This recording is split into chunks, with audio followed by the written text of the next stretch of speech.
की कृपा से सब काम हो रहा है। गौ माता की कृपा से सब काम हो रहा है। गौ मैया की कृपा से सब काम हो रहा है। गौ मैया की कृपा से सब काम हो। अतुल जी, आपका बहुत बहुत स्वागत है। आज जो गोपाष्टमी का पर्व पूरे देश के अंदर मनाया जा रहा है, तो आज इस गौशाला में जो कार्यक्रम है उसके बारे में कुछ बताएंगे। देखिए, गोपाष्टमी जो है हिंदू धर्म के अंदर एक महत्वपूर्ण पर्व माना जाता है। भगवान श्री कृष्ण के समय से और उससे पहले से भी गायों की पूजा की जाती है। माना जाता है कि गाय जो है वो माता स्वरूप है, पालन पोषण करती है पूरे संसार का, और ख़ास तौर से जो अपनी भारतीय नस्ल की देसी गाय है। और इसके अंदर जो पंचगव्य है, इसके जो उत्पाद हैं, उसके अंदर चमत्कारिक शक्तियाँ हैं, जिससे कि ना केवल आदमी स्वस्थ रह सकता है, बहुत सारी बीमारियों का इलाज भी कर सकता है। और एक गाय से ये कहा जाता है कि वो पूरे परिवार का भरण पोषण कर सकती है अगर गाय रखें। हमारी संस्कृति का हिस्सा है, इसीलिए हमने एक छोटा सा कार्यक्रम ये अपनी गौशाला में गोपूजन का रखा था। कोरोना चल रहा है तो इस बात का ध्यान रखा गया कि लोग ज़्यादा इकट्ठा ना हों। सुबह से लेकर शाम तक ये प्रोग्राम चला हमारा, जिसके अंदर लोग आते रहे, पूजा करते रहे और जाते रहे। तो इस दृष्टि से ये किया, और हम सब लोगों से निवेदन करेंगे कि गौ माता का जब आशीर्वाद मिलता है तो किसी भी प्रकार की जो बीमारियों से व्यक्ति बचता है, दूर रहता है, पूरा आशीर्वाद मिलता है और घर के अंदर पूरी एक तरीके खुशहाली रहती है। करते हैं यहाँ पे अपना गौमूत्र यहाँ पे अपना तैयार होता है, उसमें तुलसी का भी अर्क है और अपने मतलब गिलोय का भी है, इसकी डालते हैं, हल्दी का भी करते हैं। उससे क्या होता है कि जो हमारा अर्क निकलता है, उस अर्क से जो ना जो आदमी लेता है डेली, आपने देखा होगा, आप अगर एक बार अर्क लेके देखें हमारे वाला, तो मतलब नेचुरल जो गाय हमारे गिर गाय होती है, उनका सुबह सुबह का जो मूत्र होता है वो बिल्कुल ताज़ा मूत्र होता है, और उसी को हम जो है ना यहाँ पे डिस्टिल करते हैं और उसी का हम अर्क बनाते हैं। उसके अर्क से क्या है कि उसके अर्क लेने से इतना फ़ायदा है हर एक आदमी को कि स्वास्थ्य हो ना हो, अगर हर आदमी भी ले लेना, कोई भी आदमी, तो उसको वैसे भी बीमारी नहीं आएगी। जैसा कि आप सभी को विदित है, भारतवर्ष जो है धार्मिक स्थली है, और इसमें सबसे बड़ी जो बात है वो पुरातन समय से लेकर आज तक हम लोग जो है धर्म के साथ जुड़े हुए हैं, और गौ माता हमारी जो है वो अनेकों बीमारियों की दवाओं के लिए हमें दूध देती है, मूत्र देती है, गोबर तक से उसके जो है हमारे बहुत सारे अनुष्ठान ऐसे होते हैं जिनको हम पूर्ण करते हैं। और यहाँ जो अतुल सिंघल जी और उनकी जो टीम जो काम कर रही है, मैं उन्हें धन्यवाद देता हूँ। और आज के इस पर्व पर सुरेश जैन जी हमारे राष्ट्रीय महासचिव जी खड़े हैं, मैं उनके सानिध्य में एक बात की घोषणा करके जा रहा हूँ कि 511 हम आयुर्वेदिक पौधे इस संस्थान को डोनेट करेंगे, जो बहुत सारी बीमारियों में काम आते हैं, जैसे कैंसर हो गया, शुगर हो गया, ब्लड प्रेशर हो गया, या एड्स वगैरह जैसी बीमारियां हैं, उन सब में वो प्रयोग में काम आएंगी। तो ऐसे पौधे यहाँ लगाने का एक लाभ होगा, और उनके जो पत्ते हैं वो इन गौ माताओं को खिलाने से उनकी बीमारियों के लिए और अधिक उनका मूत्र और वो सेवन में काम आएगा। इन्हीं शब्दों, जय हिंद, जय भारत। मैं सुरेश जैन गोपाष्टमी पर सभी देशवासियों को बधाई देता हूँ। आज इस गौशाला में आके कैसा बहुत बढ़िया लगा, बहुत अच्छा लगा।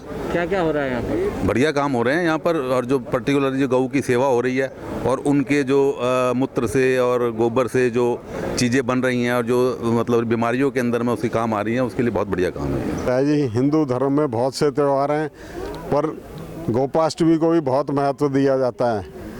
हिंदू धर्म में हर किसी का त्यौहार मनाया जाता है, चाहे कोई ईसाई हो, चाहे कोई भी बिरादरी का हो, पर अपने त्योहारों को भी मनाते हैं और दूसरों को भी पूरी प्रेफरेंस देते हैं। कैसे आज कोरोना का काल चल रहा है, लोगों को किस तरह से सावधानी से त्योहारों को मनाएं? लोगों को ये चाहिए कि कोरोना के पीरियड में अपना सेफ्टी रखें।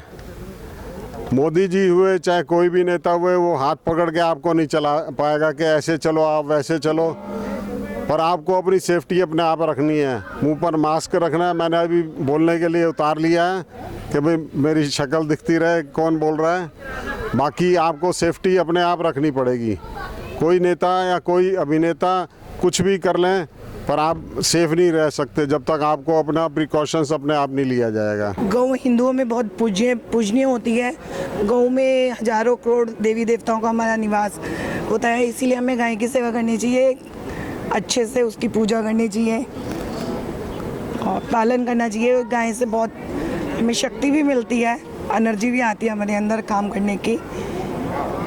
इसके अनेक यूज़ भी हैं कि उपयोग होता है, इनका गोबर से भी हमें बहुत चीज़ें मिलती है, मूत्र से भी इनके उपचार होते हैं, हर चीज़ के, कैंसर का, आयुर्वेदिक उपचार भी बहुत हो रहे हैं। आज गोपाष्टमी के अवसर पर दिल्ली में श्री अग्रसेन धाम के नाम से जाने जाने वाले संस्थापक प्रधान, या उनको कहें कि एक मजबूत स्तंभ अग्रवाल समाज के लिए, अग्रसेन धाम के लिए जो कुंडली में बन रहा है, आइए आज गोपाष्टमी के अवसर पर बात करते हैं उनसे कि वो आज कैसा महसूस कर रहे हैं, क्योंकि वो स्वयं भी 2 लोगों के 2 या 4 गोवंश को लेकर दिन भर अकेले ही गौशाला में लगे रहते हैं। राजेंद्र अग्रवाल जी, आपका स्वागत है।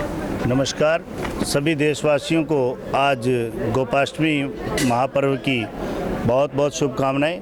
बहुत ही पवित्र समागम है कि आज हम आयुर्वेदिक गौशाला में ये पर्व को मना रहे हैं। हमारे बड़े भाई अतुल सिंघल जी यहाँ के अध्यक्ष हैं, उनके नेतृत्व में ये कार्यक्रम चल रहा है और हम सभी का ये सौभाग्य है क्योंकि गौ माता परम पूजनीय है हमारे हिंदू धर्म में भी, भारतीय संस्कृति में भी, और उस धर्म को मानते हुए, उनका आदर करते हुए पूरी निष्ठा के साथ आज सभी ने मिलकर गौ माता की पूजा की है, उनके पांव पूजे हैं, उन्हें तिलक किया है, माल्यार्पण किया है और उन्हें चारा खिलाकर, गुड़ खिलाकर उनका आदर सम्मान किया है। ये केवल आज की परंपरा नहीं है, भारतीय संस्कृति में जैसे कि प्रथम रोटी, जो पहली रोटी है वो गौ माता को अर्पित की जाती है। और मेरा सभी देशवासियों से और युवा पीढ़ी से यही एक मैं चाहता हूँ, संकल्प भी चाहता हूँ और उनसे निवेदन भी करता हूँ कि जो हमारी ये भारतीय परंपरा है आप उसे कायम रखें। गौ माता की पूजा करने से, और ऐसा भी मानते हैं गौ माता के साथ खड़े रहने से, गौ माता के शरीर पे जैसे ही हम हाथ रखते हैं तो एक ऐसी एनर्जी हमें मिलती है, बहुत सी बीमारियों से हमें छुटकारा मिलता है। गौ माता का आशीर्वाद हमारे जीवन को धन्य करता है, इसलिए हमें तत्पर रहकर गौ माता की सेवा करनी चाहिए, उनकी पूजा करनी चाहिए और प्रतिदिन प्रथम रोटी जो हमारी परंपरा है गौ माता को देकर ही हमें अपने दिनचर्या प्रारंभ करनी चाहिए। आज पूरे देश के अंदर गोपाष्टमी का पर्व बहुत धूमधाम से मनाया जा रहा है। देश में कोरोना भी है, आप आयुर्वेदिक गौशाला में पधारे हैं, उसके लिए तो आपका बहुत बहुत स्वागत है। आज गौशाला के अंदर आकर आपको कैसा महसूस हो रहा है? बहुत ही अच्छा महसूस हो रहा है, बहुत ज़्यादा अच्छा। देश के लिए क्या संदेश है आपका? देश के लिए भाई गोपाष्टमी का त्यौहार बड़ी धूमधाम से मनाया जाए और अपना बस यही सबको गोपाष्टमी की शुभकामनाएं। यहाँ पर जो गौवंश रखा हुआ है, गौ माता रखी हुई हैं, वो कैसे लग रहे हैं आपको? क्योंकि गाय तो आप रोजाना देखते हैं, सड़क पर भी होती हैं। बहुत अच्छी साफ सफाई भी है, मेरे को अच्छा महसूस हुआ। मैं जाता रहता हूँ, मैं इधर हिसार साइड भी गया हूँ गौशाला वगैरह में, तो मेरे को यहाँ बहुत ही अच्छा महसूस हुआ।